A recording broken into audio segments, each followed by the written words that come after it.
મને ઘણી વખત મારું અભિમાન જે છે ચૂર ચૂર થઈ ગયું. મને એમ કે હું બહુ સિદ્ધાંતને કારણે લોકો બહુ આવતા હશે શિબિરને કારણે. તો અહીં પહેલાં સુરતમાં શિબિર કરતો તો ત્યાં બપોરનું સત્ર હોય, 3 થી 6 નું સત્ર આ બપોરનું હોય, તો એની અંદર બહુ સંખ્યા, આખું હોલ પેક થઈ જાય, એટલી સંખ્યા હોય અને આખું ભરાયેલું. ત્યારે એમ કે આટલો બધો મહાપ્રભુજીના સિદ્ધાંત પ્રત્યે વૈષ્ણવમાં ભાવ જાગી તો બહુ સારી વાત કહેવાય. આપણને એમ થાય કે સારી વાત છે, એટલો ભાવ જાગૃત થયો હોય. ત્યારે એક ભાઈએ મને કહ્યું કે 3 થી 6 અહીંયા શિબિર થાય ને, 6 વાગે હિંડોળાનું દર્શન ખુલે. ત્યાં બોમ્બે માર્કેટ પાસે હવેલી અને ત્રિકમનગર જે વાડીમાં શિબિર થાય ને ત્યાંથી બહુ થોડીક પાસે જ થાય, બોમ્બે માર્કેટ પાસે હવેલી. કે 6 વાગે ત્યાં હિંડોળા થાય એટલે આ બધી ભીડ ઈ છે. અહીં પ્રવચનમાં સાંભળે ને પાછા હિંડોળા ત્યાં પહોંચી જાય. ઘરે સેવા કરવા તો આમાં ઓછા જ છે, 10-20 જણા જ છે. બાકી આ બધા ભીડ છે, સાંભળી લે કે કંઈક કથા થતી હશે તો સાંભળી લે, ચાલો કથા સોની ફૂટા કાન તોય ના આવ્યું બ્રહ્મનું જ્ઞાન, એવું કથા સોની ફૂટા કાન કથા છે, બેસી જાય અને પાછા હવેલી દર્શનમાં 6 વાગે પાછા હવેલી દર્શનમાં એ પાછા હિંડોળાનું દર્શન ખુલે તો ત્યાં પહોંચી જાય. તો આમાં પાછું આપણું તો અભિમાન પાછું ચૂરચૂર થઈ કે આટલું બધો શિબિરમાં ભાવ જાગૃત થઈ ગયો, એટલા વર્ષનો હોલ પેક થઈ જાય છે રોજ. ના ના, એવું કાંઈ નથી, પણ એ તો બધા બાજુમાં હવેલી છે ને પાછા દર્શનના ટાઈમે પાછા ત્યાં પહોંચી જાય છે. અહીંથી છૂટા થાય શિબિરમાંથી તો ત્યાં હિંડોળામાં પહોંચી જાય. હવે પુષ્ટિ માર્ગની અંદર 3 સિદ્ધાંતોને આપણે ખાસ સમજવાની આવશ્યકતા છે. 3 સિદ્ધાંતો છે. એક કૃષ્ણ સેવા, કૃષ્ણ કથા અને કૃષ્ણાશ્રય.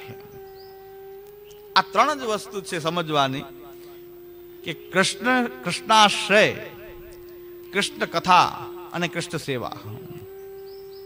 આ 3 સિદ્ધાંતને સારી રીતે આપણે સમજવા જોઈએ ને એના માટે આપણે શુભારંભ પાછો કરી રહ્યા છીએ. વચ્ચે જે કંઈ 5-6 વર્ષ અહીં બંધ રહ્યું તો આપણે આજે પાછો માની કે આજથી પાછો પ્રારંભ કરી રહ્યા છીએ. આપણે આ 3 સિદ્ધાંતોને સારી રીતે સમજવા માટે આપણે 16 ગ્રંથોનું આવર્તન, વારંવાર આપણે 16 ગ્રંથનો પાઠ અને આવર્તન આવશ્યક છે આપણી માટે. એ આપણે કરવું જોઈએ. 16 ગ્રંથનું પારાયણ કરતા રહેવું જોઈએ અને એમાંથી આપણને સાચા પુષ્ટિ માર્ગ અવશ્ય આપણને પ્રાપ્ત. શ્રી મહાપ્રભુજીની વાણી એ સાક્ષાત શ્રી મહાપ્રભુજીનું વાંગમય એ રૂપ જ છે. એટલે શ્રી દ્વારકેશજી પણ આજ્ઞા કરે છે, તસ્માત સર્વ પ્રયત્નેન દૈવૈહિ કર્તવ્યમેવહિ સેવનમ શ્રી વિજેશસ્ય તદ ગ્રંથાનાંચ પાઠનમ. દૈવી જીવ જો આપણે હોઈએ તો આપણું એક જ કર્તવ્ય છે કે ઘરમાં બિરાજતા સેવ્ય પ્રભુની સેવા અને શ્રી મહાપ્રભુજીના ભક્તિદાયક ગ્રંથોનો પાઠ, અધ્યયન, અર્થાનુસંધાન. શ્રી દ્વારકેશજી પંચમ ઘરના જે મૂળ પુરસ્કાર શ્રી દ્વારકેશજી જે પંચમ ઘરના થઈ ગયા છે, શ્રી હરિરાયજીના સમકાલીન છે. શ્રી હરિરાય મહાપ્રભુના સમકાલીન આચાર્ય છે શ્રી દ્વારકેશજી, જેમણે ઘણી 16 ગ્રંથની ટીકાઓ પણ લખી છે. આપશ્રીએ મૂળ પુરુષ લખ્યું છે અને એ દ્વારકેશજી 16 ગ્રંથના મહાત્મ્ય માટે આજ્ઞા કરે છે કે તસ્માત સર્વ પ્રયત્નેન દૈવૈહિ કર્તવ્યમેવહિ સેવનમ શ્રી વ્રજેશસ્ય તદ્ગ્રંથાનાંચ પાઠન. વ્રજેશ એવા વ્રજના અધિપતિ એવા ભગવાન શ્રી કૃષ્ણ, એમની સેવા અને શ્રી મહાપ્રભુજીના જે ભક્તિદાયક જે ગ્રંથો છે એમનો પાઠ. પાઠનો અર્થ છે ખાલી બોલી જવું નહીં, અર્થોનું અનુસંધાન કરવું. એ અર્થનું અનુસંધાન કરવું. સેવનમ શ્રી વ્રજેશસ્ય તદ ગ્રંથાનાંચ પાઠનમ. પુષ્ટિ માર્ગ કેમ વધારે ન હોઈ શકે, પુષ્ટિ માર્ગનો પ્રચાર કેમ ન થઈ શકે, એનું કારણ એ છે કે કોને આજે ઘરમાં રહીને ભગવાન શ્રી કૃષ્ણની ભક્તિ કે સેવા કરવી છે. એવા લોકો તો બહુ ઓછા હોઈ શકે જેમને કૃષ્ણ સેવા જેમનું તાત્પર્ય છે. એટલે પુષ્ટિ માર્ગ બહુ વધારે કેમ હોઈ શકે? હજારો લાખો કરોડોની સંખ્યામાં પુષ્ટિ માર્ગી કેવી રીતે હોઈ શકે? આજના જીવમાં તો બધાને પૈસા જોઈએ, સંપત્તિ જોઈએ, કેરિયર જોઈએ, લૌકિક સુખભોગ જોઈએ, પણ કૃષ્ણ જ જોઈએ, કૃષ્ણની સેવા જ જોઈએ એવા તો કોઈક વિરલ જ હોય છે આ કાલમાં. એટલે આ કલિકાલમાં પુષ્ટિ માર્ગનો બહુ પ્રચાર થઈ શકે નહીં, પણ પુષ્ટિ માર્ગી જીવો ખૂબ ઓછા હોય છે. અને આપણે કોઈ વૈષ્ણવની સંખ્યા ક્યારેય વધારવાનો પ્રયત્ન કરતા નથી. આ માર્ગની આ એક વિશેષતા છે કે ન શ્રી આચાર્યચરણોએ ન ત્યાર પછીના કોઈ આચાર્યોએ સંખ્યા વધારવાનો પ્રયત્ન ક્યારે પણ કર્યો નથી. ઉલટાનું શ્રી મહાપ્રભુજી તો એ બતાવ્યું છે કે પુષ્ટિ માર્ગ સિવાયના બીજા બધા માર્ગો પણ રહેલા છે અને એ માર્ગોમાં ચાલવાથી પણ જીવને મુક્તિ પ્રાપ્ત થઈ શકે છે. પોતે બતાવી રહ્યા છે કે આ બીજા બધા માર્ગો પણ છે. કેવલ પુષ્ટિ માર્ગ જ છે એવું નથી. તમારી ઈચ્છા જો મુક્તિ મેળવવાની હોય તો તમે આ બધા માર્ગ ઉપર ચાલીને મુક્તિ મેળવી શકો છો. પણ કૃષ્ણ ભક્તિ જોતી હોય તો પુષ્ટિ માર્ગના સિદ્ધાંતોને તમારે સમજવા જોઈએ. મુક્તિ પર્યંતની તમારી ઈચ્છાઓ હોય તો પછી બીજા બધા માર્ગો રહેલા છે, એ માર્ગથી પણ મુક્તિ પ્રાપ્ત થઈ શકે છે. આવું બાલબોધમાં આપણે બરાબર સમજ્યા છીએ. 4 પ્રકારથી શ્રી આચાર્યચરણે ત્યાં મુક્તિનું વર્ણન કરેલું છે બાલબોધમાં.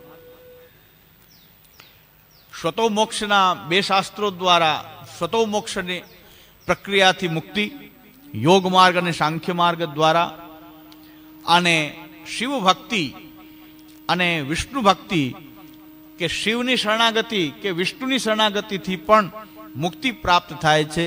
એ પ્રકારનું નિરૂપણ શ્રી આચાર્યચરણે બાલબોધમાં કર્યું છે. પણ શ્રી કૃષ્ણની ભક્તિ જોતી હોય, શ્રી કૃષ્ણની ભક્તિ, કૃષ્ણની સેવા જો કરવી હોય તો પછી પુષ્ટિ માર્ગના સિદ્ધાંતોનું અધ્યયન કરવું જોઈએ. આ છે આપણા આચાર્યની બીજા કરતા આપણી વિશેષતા છે આ કે આપણા આચાર્ય સંખ્યા વધારવા માટે, પોતે પૂજાવવા માટે લાભ પૂજાર્થ યત્ન એ ક્યારે પણ શ્રી આચાર્યચરણોએ ક્યારે પણ કર્યો નથી. શ્રી આચાર્યચરણે શિષ્ય બનાવ્યા જ નથી, સેવક બનાવેલા છે. અને સેવક એ સેવા કરનારા હોય છે, પણ એ પણ પોતાની નહીં, પોતાની સેવા કરવાવાળા સેવક નહીં, કૃષ્ણની સેવા કરવાવાળા સેવક. સેવક બનાવ્યા છે. શ્રી મહાપ્રભુજી કહે છે કે સેવક, પણ મહાપ્રભુજીના સેવકો મહાપ્રભુજીની સેવા નથી કરતા, કૃષ્ણની સેવા કરે છે. એટલે જે સેવક બનાવ્યા છે એ પોતાના નહીં, શ્રી કૃષ્ણના. આ આપણા આચાર્યચરણની વિશેષતા છે, આ માર્ગની વિશેષતા છે, પુષ્ટિ માર્ગની વિશેષતા છે. અહીં સેવક બનાવવામાં આવે છે એ પણ પોતાના નહીં, કારણ કે પોતાની પાસે રાખીને પોતાની સેવા કરાવી નથી. શ્રી મહાપ્રભુજી કીધું કે મારું સર્વસ્વ આ ઠાકોરજી હું તમને પધરાવું છું, ઘરે જઈને સેવા કરો.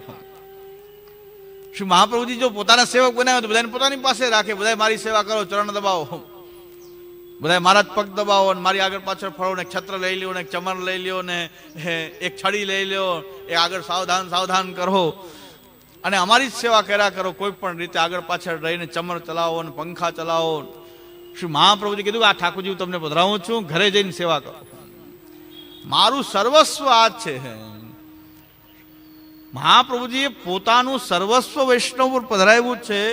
મહાપ્રભુજી કીધું મારું સર્વસ્વ તો આ જ છે, અને તમે એમને મન લગાવીને તમે એ સ્વરૂપની તમે સેવા કરો. એટલે ઠાકોરજીની સેવા આપણે જો સારી રીતે કરીએ તો શ્રી મહાપ્રભુજીની સેવા આવી જાય છે.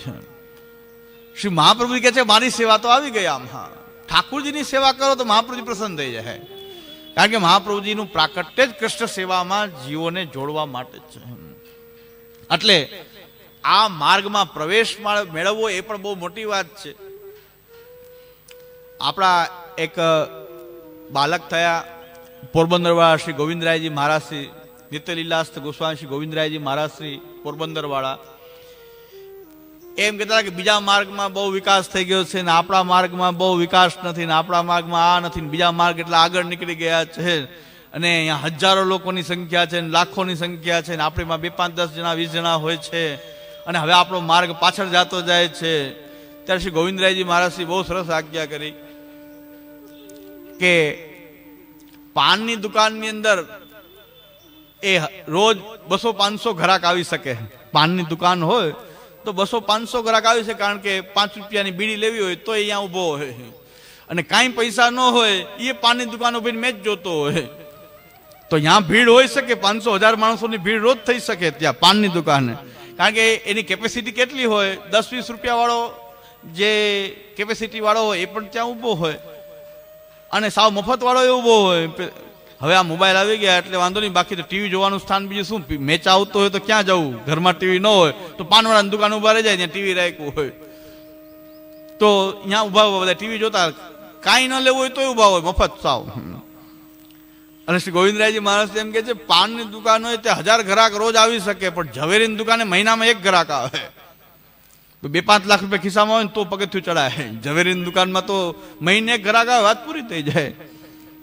એમાં 10-20 લાખ રૂપિયા કમાઈ લે. તો આ ઝવેરીની દુકાન છે, પાનવાળાની દુકાન નથી. કાંઈ ભીડ ભેગી થાય. અહીં કૃષ્ણ સેવા કરવા વાળાનું કામ છે. જેને કૃષ્ણ સેવા કરવી છે, કૃષ્ણ ભક્તિ કરવી છે, એનું કામ છે. અહીં ભીડ ભેગી કરવાનું કામ નથી. બીજા બધા માર્ગ છે. સરકાર ઘણા બિરાજે છે. નોટ પેન લઈને એમાં કંઈક લખી નાખે,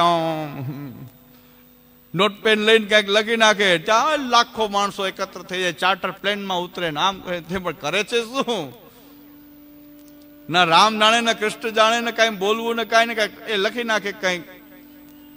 અને એવો ત્રિકાલ જ્ઞાની હોય તો લખવાની શું જરૂર? એમને બોલી જાઓ ને. એવા જો ત્રિકાલ જ્ઞાની તમે હો તો આમ લખવાની શું જરૂર છે? લખતા પહેલા જ કહી દો ને કે તમારો આ પ્રશ્ન છે, ક્યાંથી આવો છો, શું છે, શું પ્રશ્ન છે, પછી લખો છો. તો અહીંયા બધી આ બધી જે છે એ પાનવાળાની દુકાનો છે, એમાં બધી ભીડ ભેગી થઈ શકે. પણ કૃષ્ણ ભક્તિ, કૃષ્ણ શરણાગતિ ની જે કામના હોય એ જ આ માર્ગમાં પ્રવેશને પાત્ર હોય છે. એટલે અહીં ભીડ હોતી નથી.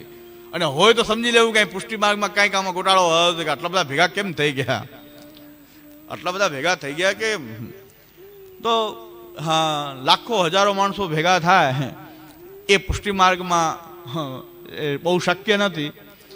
આ શિબિરમાં પણ વૈષ્ણવ આવતા હોય છે, સંખ્યા વધારે હોય છે, પણ એમાં બહુ હરખાવા જેવું નથી હોતું. આમાં પાલન કરવાવાળા 10-20 જણા જ હોય છે. બાકી બધા આવતા હોય છે, શું કારણથી આવતા હોય? સાંભળવા આવતા હોય કે આમાં ક્યાંય રસ્તો મળી જાય આવતા હોય કે ટાઈમ પસાર કરવા આવતા હોય, જે કરવા આવતા હોય. પણ 10-20-25 જણા જ પાલન કરવાવાળા હોઈ શકે 1000માંથી. 1000-2000 લોકો ભેગા થાય તો આ જ પ્રકારનું મહાપ્રભુજી પણ આજ્ઞા કરે છે કે ભાઈ જીવોની ગતિ આવા કંઈક ભ્રમણશીલ જીવો પણ છે, જેને કહેવાય ચર્ષણી. ચર્ષણી શબ્દ વાચ્યાસ્તે તે સર્વે સર્વવર્તસુ ક્ષણાત સર્વત્વમ આયાતિ રુચિસ્તે સામ ન કુત્રચિત તે સામ ક્રિયાનુસારેણ સર્વત્ર સકલમ ફલમ.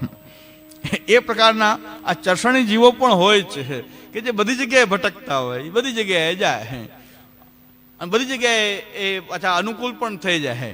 એક ભ્રમણશીલ બધા આ જીવો છે. તો એ શ્રી મહાપ્રભુજીએ પણ આપણને બધું જ બતાવેલું છે. મહાપ્રભુજીના ગ્રંથોમાં બધું જ રહેલું છે. આ કલ્પ વૃક્ષ છે. શ્રી મહાપ્રભુજીના ગ્રંથો એ કલ્પ વૃક્ષ છે.